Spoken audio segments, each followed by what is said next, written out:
Livro dos Espíritos, as Leis Naturais, livro 3º, capítulo 12, Perfeição Moral.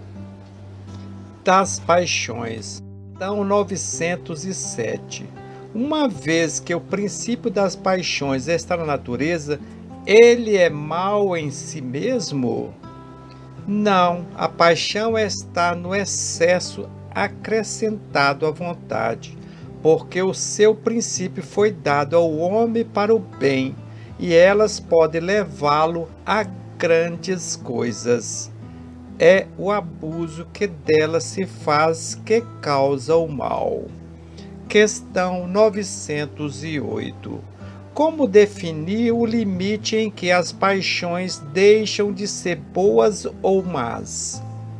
As paixões são como um cavalo que é útil quando está dominado e que é perigoso quando ele é que domina. Reconheceis, pois, que uma paixão se torna perniciosa do momento em que não podeis governá-la e que ela tem por resultado um prejuízo qualquer para vós ou para outrem. Questão 909. O homem poderia sempre vencer suas más tendências pelos seus esforços? Sim, e algumas vezes por fracos esforços. É a vontade que lhe falta. Quão poucos dentre vós fazem esforços? Questão 910. O homem pode encontrar nos espíritos uma assistência eficaz para superar suas paixões? Se ele ora a Deus e ao seu bom gênio com sinceridade, os bons espíritos virão certamente em sua ajuda, porque é a sua missão. Questão 911. Não há paixões tão vivas e irresistíveis que a vontade não tenha poder para superá-las? Há muitas pessoas que dizem, eu quero, mas a vontade não está senão nos lábios. Elas querem, mas estão bem contentes que assim não seja, quando se crê não poder vencer suas paixões, é que o espírito nelas se compraz, em consequência de sua inferioridade. Aquele que as procura reprimir compreende sua natureza espiritual. As vitórias são para ele um triunfo do espírito sobre a matéria. Questão 912. Qual é o meio mais eficaz de se combater a predominância da natureza corporal? Fazer abnegação de si mesmo. Do egoísmo. Questão 913. Dentre os vários, qual é o que se pode considerar como radical? Nós o dissemos muitas vezes, é o egoísmo. Dele deriva todo o mal. Estudai todos os vícios e vereis que no fundo de todos está o egoísmo. Inutilmente os combatereis e não chegareis a extirpá-los, enquanto não houverdes atacado o mal em sua raiz, enquanto não houverdes destruído a causa. Que todos os vossos esforços, portanto, tendam para esse objetivo, porque aí está a verdadeira chaga da sociedade. Todo aquele que quer se aproximar, desde esta vida, da perfeição moral, deve extirpar de seu coração todo sentimento de egoísmo, porque o egoísmo é incompatível com a justiça, o amor e a caridade. Ele neutraliza todas as outras qualidades. Questão 914. O egoísmo, estando fundado sobre o sentimento de interesse pessoal, parece bem difícil de ser inteiramente extirpado do coração do homem. A isso se chegará? À medida que os homens se esclarecem sobre as coisas espirituais, ligam menos valor às coisas materiais. Aliás, é preciso reformar as instituições humanas que o entretêm e o excitam. Isso depende da educação. Questão 915. O egoísmo, sendo inerente à espécie humana, não seria sempre um obstáculo ao reinado do bem absoluto sobre a terra? É certo que o egoísmo é vosso maior mal, mas ele se prende à inferioridade dos espíritos encarnados sobre a terra, e não à humanidade em si mesma.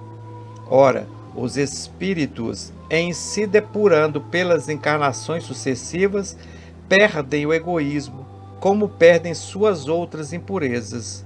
Não tendes sobre a terra nenhum homem desprovido de egoísmo e praticando a caridade? Há deles mais do que acreditais, mas os conheceis pouco, porque a virtude não procura se pôr em evidência. Se há um deles, por que não haveria 10? Se há 10 deles, por que não haveria 1000 e assim sucessivamente? Questão 916. O egoísmo, longe de diminuir, aumenta com a civilização que parece excitá-lo e entretê-lo. Como a causa poderia destruir o efeito? Quanto maior o mal, mais ele se torna hediondo. Era preciso que o egoísmo fizesse muito mal para fazer compreender a necessidade de se extirpar. Quando os homens tiverem se despojado do egoísmo que os domina, eles viverão como irmãos, não se fazendo mal, se entreajudando reciprocamente, pelo sentimento mútuo da solidariedade. Então, o forte será o apoio e não o opressor do fraco, e não se verá mais homens a quem falta o necessário, porque todos praticarão a lei da justiça. É o reino do bem que os espíritos estão encarregados de preparar. Questão 917. Qual é o meio de se destruir o egoísmo? De todas as imperfeições humanas, a mais difícil de desenraizar é o egoísmo, porque ele se prende à influência da matéria, da qual o homem, ainda muito próximo de sua origem, não pôde se libertar. E essa influência tudo concorre para mantê-la: suas leis, suas organizações sociais, suas educações. O egoísmo se enfraquecerá com a predominância da vida moral sobre a vida material e, sobretudo, com a inteligência que os Espíritos vos dá de vosso estado futuro real e não desnaturado pelas ficções alegóricas. O Espiritismo bem compreendido, quando estiver identificado com os costumes e as crenças, transformará os hábitos, os usos e as relações sociais. O egoísmo se funda sobre a importância da personalidade. Ora, o Espiritismo bem compreendido, eu o repito, faz ver as coisas de tão alto que o sentimento da personalidade desaparece, de alguma forma, diante da imensidade. Destruindo essa importância, ou pelo menos fazendo vê-la como ela é, ele combate necessariamente o egoísmo. É o choque que o homem experimenta do egoísmo dos outros que o torna, frequentemente, egoísta, porque sente a necessidade de se colocar na defensiva, vendo que os outros pensam em si mesmos e não nele. É conduzido a se ocupar de si mais do que dos outros. Que o princípio da caridade e da fraternidade seja a base das instituições sociais, das relações legais, de povo a povo e de homem a homem. E o homem pensará menos em sua pessoa quando verificar que os outros neles pensam. Ele sofrerá a influência moralizadora do exemplo e do contato. Em presença desse transbordamento do egoísmo, é preciso uma verdadeira virtude para renunciar sua personalidade em proveito dos outros que, frequentemente, isso não reconhecem. É, sobretudo, aqueles que possuem essa virtude que o reino dos céus está aberto. Aqueles, sobretudo, está reservado à felicidade dos eleitos, porque eu vos digo em verdade, que no dia da justiça, quem não pensou senão em si mesmo, será colocado de lado e sofrerá no seu abandono. Caracteres do homem de bem. Questão 918. Por que sinais se pode reconhecer no homem o progresso real que deve elevar seu espírito na hierarquia espírita? O espírito prova sua elevação quando todos os atos de sua vida corporal são a prática da lei de Deus e quando compreende, por antecipação, a vida espiritual. Conhecimento de si mesmo. Questão 919. Qual é o meio prático e mais eficaz para se melhorar nesta vida e resistir ao arrastamento do mal? Um sábio da antiguidade vos disse: conhece-te a ti mesmo. Concebemos toda a sabedoria dessa máxima, mas a dificuldade está precisamente em se conhecer a si mesmo. Qual é o meio de conseguir?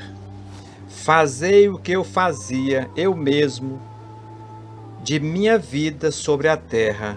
Ao fim da jornada, eu interrogava minha consciência, passava em revista o que havia feito e me perguntava se não tinha faltado a algum dever, se alguém teve do que se lamentar de mim.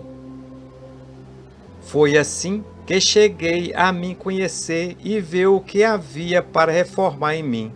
Aquele que, cada noite, lembrasse todas as suas ações da jornada e se perguntasse o que fez de bem ou mal, pedindo a Deus e ao seu anjo guardião para o esclarecer, adquiriria uma grande força para se aperfeiçoar, porque, crede-me, Deus o assistiria.